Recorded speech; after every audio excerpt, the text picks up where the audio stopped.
जय हिंद दोस्तों, जैसा कि आज है आपका 13 जून और 13 जून को दोस्तों आपका एसएससी एमटीएस का सेकेंड फेज का जो एग्ज़ाम है दोस्तों आपका स्टार्ट हो गया है और फर्स्ट शिफ्ट का एग्ज़ाम जो कि दोस्तों आपका समाप्त हो गया है। तो आज की इस वीडियो में हम देखने वाले हैं कि आपके 13 जून फर्स्ट शिफ्ट में जीके जीएस के सेक्शन से आपके किस प्रकार के प्रश्न पूछे गए हैं, क्या फर्स्ट फेज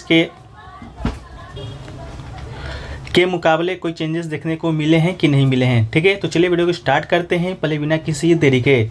तो देखिए, जो पहला जो प्रश्न है आपका ये पूछा गया था कि एस सोमनाथ है जो कि किसके अध्यक्ष नियुक्त किए गए हैं, या प्रश्न का लैंग्वेज कोई और होगा, लेकिन इसका जो आंसर होगा वो आपका इसरो इसका राइट आंसर हो जाएगा। ठीक है, एस जो सोमनाथ है दोस्तों आपका इसरो के चेयरमैन नियुक्त किए गए थे। इसरो की बात करेंगे तो इसका जो फुल फॉर्म होता है भारतीय अंतरिक्ष अनुसंधान संगठन। ठीक है, ये एस सोमनाथ जी हैं जो कि आपका 14 जनवरी 2022 को ही अपना पदभार जो कि ग्रहण किए हैं।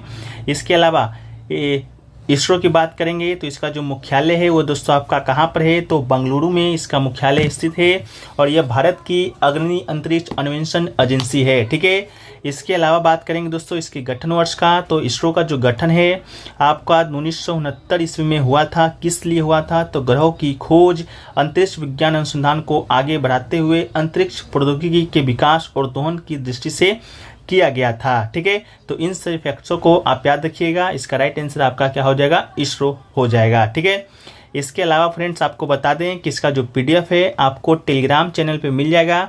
टेलीग्राम चैनल का जो लिंक है दोस्तों वो आपका डिस्क्रिप्शन बॉक्स में दिया गया है, तो वहाँ से जाके ज्वाइन हो जाइएगा। टेलीग्राम पर पीडीएफ के अलावा क्यूजेस बहुत सारी जो अपडेटें होती हैं सबसे पहले आपको टेलीग्राम पर ही मिलती हैं, तो लिंक डिस्क्रिप्शन में दिया गया है, आप लोग जाकर वहाँ से ज्वाइन हो जाइएगा। वहाँ पर जो पीडीएफ है आपको भेज दिया जाएगा। ठीक है, तो नेक्स्ट जो क्वेश्चन है आपका अकबरनामा जो पुस्तक है उसकी रचना है जो किसने की थी, ये क्वेश्चन आपसे पूछा गया था। तो अकबरनामा की बात करेंगे तो इस पुस्तक की जो रचना है अबुल फजल जी के द्वारा किया गया था, तो इसका जो राइट आंसर है आपका अबुल फजल हो जाएगा। ठीक है, इसके अलावा जो प्रमुख पुस्तकें हैं उसके लेखक से संबंधित कुछ जो अति महत्वपूर्ण प्रश्न हैं उसको हम लोग देख लेते हैं। पहला है आपका कादम्बरी। ठीक है, तो कादम्बरी के जो लेखक हैं वो दोस्तों आपका वान भट्ट है, सभी को आप याद कर लीजिएगा। रामायण की बात करेंगे तो इसके जो रचयिता हैं आपके वाल्मीकि जी हैं। रामचरितमानस के रचयिता हैं आपके कौन हैं, तो तुलसीदास जी हैं। इसके अलावा शाहनामा किसकी प्रसिद्ध रचना है, तो शाहनामा की बात करेंगे तो ये दोस्तों आपका फिरदौसी की रचना है। हर्षचरित किसकी रचना है, तो हर्षचरित भी आपका वान भट्ट का ही रचना है, हर्षचरित और आपका कादम्बरी। इसके अलावा अकबरनामा किसका है, ये आज की शिफ्ट में पूछा गया है, तो अबुल फजल इसके रचयिता हैं। डिस्कवरी ऑफ इंडिया की बात करते हैं हम लोग, तो इसकी जो रचना है आपके जवाहरलाल नेहरू जी ने किया था। आनंद मठ जो पुस्तक है उसकी रचना है बंकिम चंद्र चटर्जी जी के द्वारा किया गया है।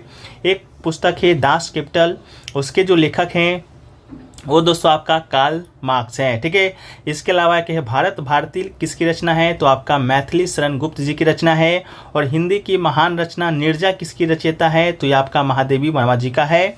इसके अलावा कामयानी की बात करेंगे तो जयशंकर प्रसाद। यामा पुस्तक की रचना की बात करेंगे तो महादेवी वर्मा।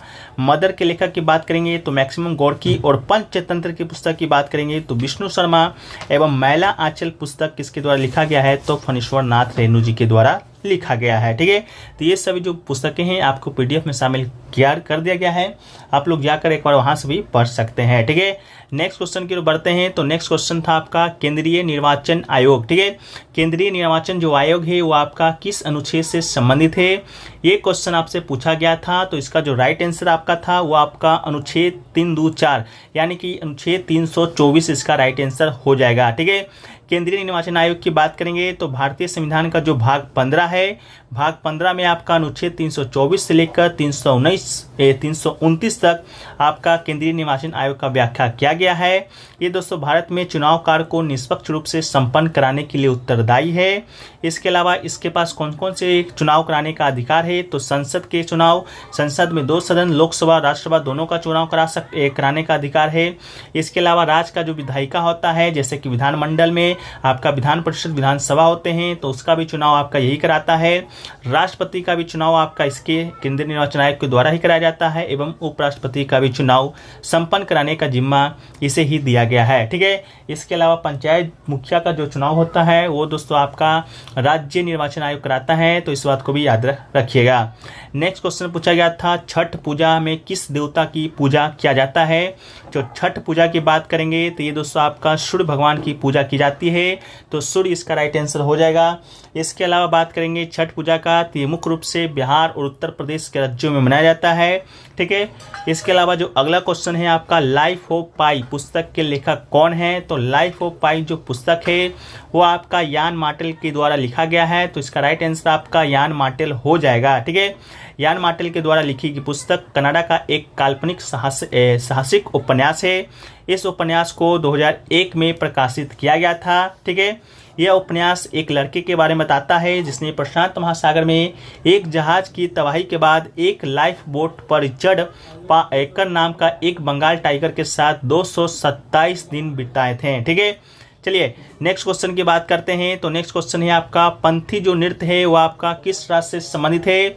तो पंथी जो नृत्य है वो आपका छत्तीसगढ़ राज्य से संबंधित है, तो इसका राइट आंसर आपका छत्तीसगढ़ हो जाएगा, ठीक है। इसके अलावा पंथी छत्तीसगढ़ का महत्वपूर्ण नृत्यों में से एक लोक नृत्य है। यह मुख्य रूप से छत्तीसगढ़ में सतनामी समुदाय के द्वारा किया जाता है, तो इसको भी आप अंडरलाइन कर लीजिएगा। किस समुदाय के द्वारा किया जाता है, तो सतनामी समुदाय के द्वारा। इसके अलावा छत्तीसगढ़ का अन्य जो महत्वपूर्ण लोक नृत्य है उसमें से आपका एक है सैला नृत्य, कर्मा नृत्य, सुआ नाच और गेंडी। ये सभी जो नृत्य है आपका छत्तीसगढ़ से ही संबंधित है। अगला क्वेश्चन पूछा गया था, भूरा सवाल का नाम क्या है। भूरा सवाल से संबंधित पूछा गया था किस वर्ग के में आता है। तो जो भूरा सवाल है आपका फियोफाइसी वर्ग से संबंधित है, तो फियोफाइसी इसका राइट आंसर हो जाएगा, ठीक है। इसके अलावा लाल सवाल, भूरे सवाल और हरे सवाल में कुछ अंतर को देखें तो आपका जो लाल सवाल है उसको आपका रेडोफाइसी वर्ग से संबंधित है। भूरा सवाल जैसा कि अभी हमने बताया फियोफाइसी वर्ग से संबंधित है, और हरा जो सवाल है वो आपका क्लोरोफाइसी वर्ग से संबंधित है, ठीक है। इसके अलावा नेक्स्ट क्वेश्चन की ओर बढ़ते हैं। तो नेक्स्ट क्वेश्चन पूछा गया था कि 2011 के जनगणना के अनुसार पुरुष की साक्षरता दर कितना है पूरे भारतवर्ष में, ये आपको बताना था। तो इसका जो राइट आंसर है आपका 82.14%, इसका राइट आंसर आपका हो जाएगा, ठीक है। इसके अलावा देश में साक्षरता दर की बात करेंगे, ओवरऑल महिलाएं पुरुष, तो ओवरऑल आपका 74.04% साक्षरता दर है, लेकिन पुरुष के लिए आपका 82.14% था, और महिलाओं की बात करेंगे तो साक्षरता दर आपका 65.46% था, ठीक है। इसके अलावा शीर्ष स्थान की बात करेंगे, किस राज्य का साक्षरता दर सबसे ज़्यादा है। तो केरल राज्य का जो साक्षरता दर है आपका 93.91% के साथ पूरे भारतवर्ष में जो आपका साक्षरता में सबसे आगे है, ठीक है। केरल के बाद आपका दो और केंद्र शासित प्रदेश की बात करेंगे तो केरल के बाद आपका लक्षद्वीप है, इसके बाद आपका मिजोरम आपका साक्षरता दर में सेकेंड और थर्ड स्थान पे काबिज है।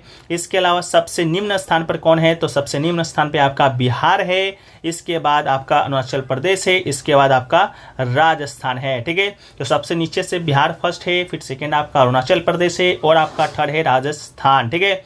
इसके अलावा नेक्स्ट क्वेश्चन आपसे पूछा गया था जलोढ़ मिट्टी के बारे में कि जलोढ़ जो मिट्टी है वो आपका किस रंग का होता है। तो जलोढ़ मिट्टी की बात करेंगे तो ये दोस्तों आपका हल्का धूसर, ठीक है, हल्का धूसर रंग का होता है, तो राइट आंसर आपका क्या हो जाएगा, हल्का धूसर हो जाएगा। इसके अलावा रेगुर मिट्टी के बारे में बात करें तो रेगुर मिट्टी को दोस्तों आपका काली मिट्टी के नाम से जाना जाता है, ये प्रश्न आपका पूछा जा चुका है। इसके अलावा लेटराइट मिट्टी की बात करेंगे तो लाल से पीले रंग का होता है लेटराइट मिट्टी, ठीक है।